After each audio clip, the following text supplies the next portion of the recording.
The Denver Nuggets are playing some awesome basketball for the first time really all season. They have a 3-2 lead in the first round over the Los Angeles Clippers.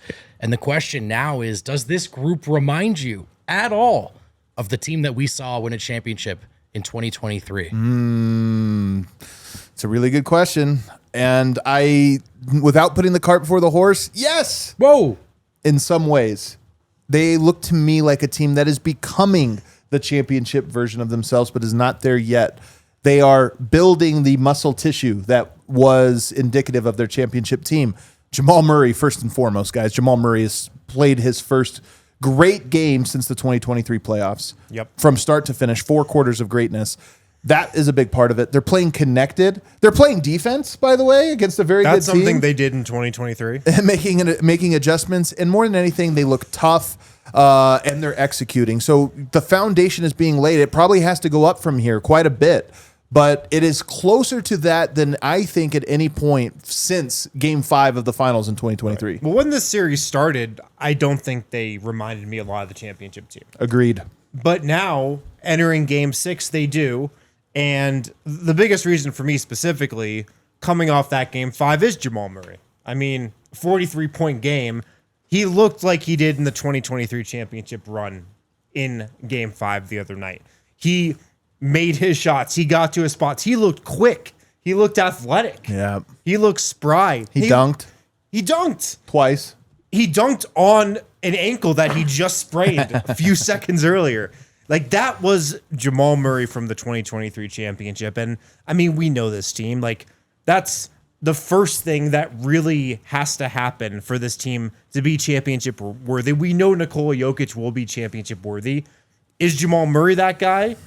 If he is, then, yeah, I think they can remind you of a championship team. When he is, it has such a trickle-down effect on the whole offense, and you get back to this place where Denver's half-court offense is posing questions that do not have good answers for defenses, right? And if Murray is a guy you cannot go under on a screen even once, or you can't leave wide open, or you're so worried about how aggressive he is as a scorer in the pick and roll, you are on your back feet now for the greatest decision maker ever in a pick and roll receiving the ball in Jokic, a guy who could beat you with his scoring, Aaron Gordon in the dunker spot, Porter lurking in the corner, which is a real threat again, but it flows from Jamal Murray being a dynamic scorer.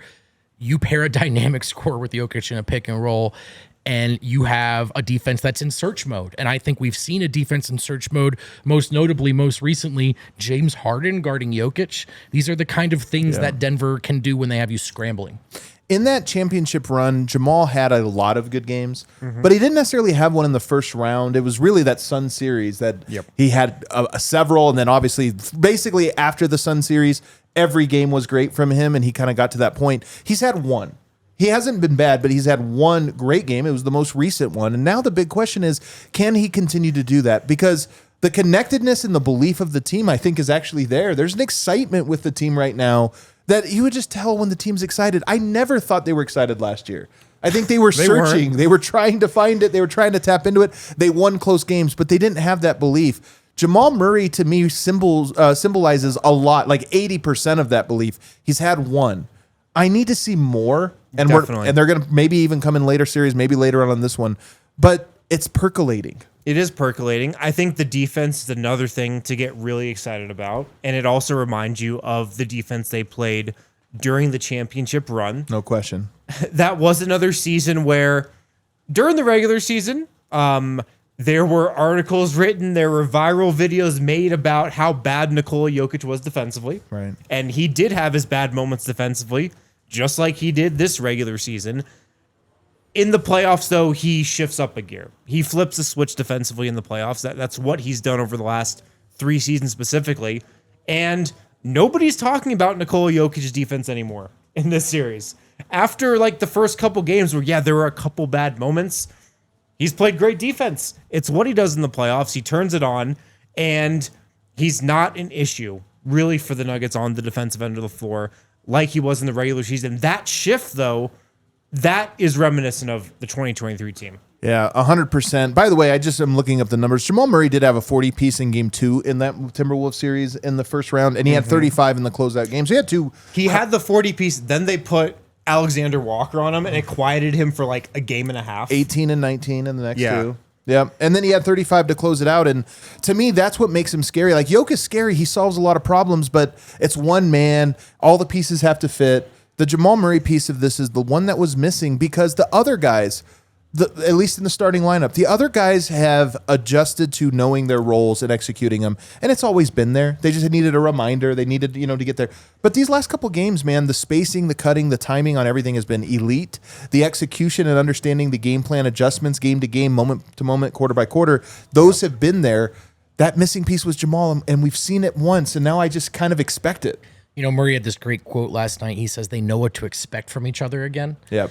And, what's really interesting is game 5, or I should say game 4, was so emblematic of that in so many ways, with one large exception in Jamal Murray, who was just sort of the only missing piece of that equation. And then he did exactly what you expect from a healthy Jamal Murray in the playoffs.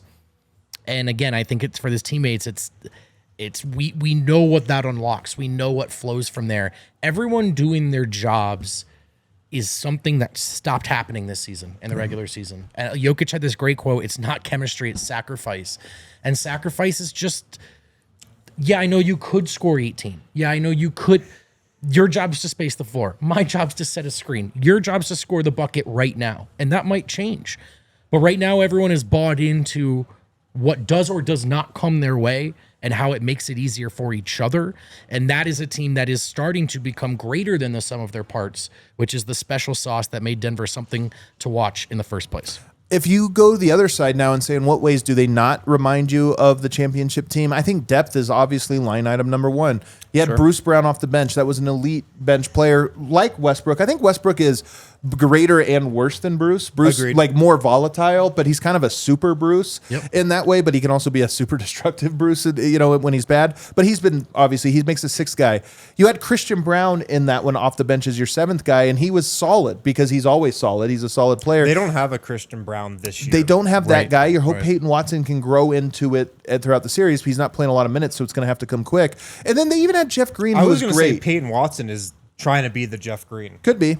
Yeah. Jeff Green was almost more they would throw the ball to him and play through him a little bit more, though. And Jeff Green was awful during the regular season, but you trusted him in a playoff setting. That is what they're missing right and now. that's 8 guys, and right now Denver feels like they have 6, and maybe Peyton comes into the fold. But one thing about sacrifice, this was the big line. The 5 guys now have the sacrifice. Russell Westbrook fits in as the way he plays. But for Peyton Watson and for whoever else you extend that bench to, it's hard for them to learn that lesson when no one else was sacrificing. Like, how do you tell the 7th guy when no one else is? Right now, everyone is, and he's not playing a lot of minutes. But can he pick up? I think this series is going to be in that 8 to 12 minutes, range until this series closes out. The next series is a new opportunity. It's a clean slate. And I'm just curious if there's an osmosis effect where it's like, oh, I get it now. This is what it takes for me to be a true 7th guy in a playoff rotation. That effect might be happening right now, though. I thought Peyton Watson, in really limited minutes, played a pretty good game 5. Yeah. A block, a steal, did his job, played his role, and didn't really color outside the lines at all. And it just feels like the mood of this team, the tone of this team is like, okay, we're all kind of locking in right now. We're locking in. We all know our roles. We all know what our responsibilities are. Even 5 games into the playoffs, I think we know what our job descriptions are every time we go out there. And obviously it starts at the top with Jokic and how he's coaching, how he's in huddles. It just feels like everybody's locking in slowly but surely. And I wouldn't be surprised if, Peyton Watson plays more if the Nuggets do win this series, because I think we've seen a couple things over these last few games that really signal like, okay, he's figuring out exactly what he's got to do out there. And that's what everybody coming off the bench needs to know. Yeah. So I see it a little bit of yes, a little bit, but not fully there. Like we see it. And I honestly think the team sees it too, which is way more important than us. I think the team has an energy about them and an excitement about them, but also a groundedness and a grounding in them that says, we're not there yet. Right. But we're on the ascension. If title's over here and it's where they came into the playoffs is over here, they're moving in the right direction. Well, in these last 2 games too, I mean, aside from that Clippers comeback in the 4th quarter of game 4, they've been 2 pretty convincing wins. And I've just sensed this quiet confidence kind of building with this team. And if you think back to that Nuggets championship team, That team was so confident. Yeah. Nobody was beating that team. And again, this team isn't there yet. I don't even know if they're close to getting there, but they're on their way. When did you think that, though, in 2023? Because for me, it What's was funny, not in the first round. It was the second round. And when Jamal Murray said, we're ready for this. Game 1 of round 2 was the first time. So maybe where they I get thought, there in round 2. There's I don't know. The point is there's time, Yep. and the team was ascending in that first round. It was hard fought. It was gritty. They had to gut out some wins. Second round was when they were like, nope, we went through a bunch of battles and we are here. And that's why I think whether you agree or disagree right now, you have to see that they are ascending, which is all we kind of needed, to be honest. The season was dead in the water. Yeah. A little bit of hope Yeah. when we expected to be hopeless goes a really long way. One more difference for me so far is health. And we'll see how that tracks. That was a fresh group that was ascending at the right time. Everything lined up.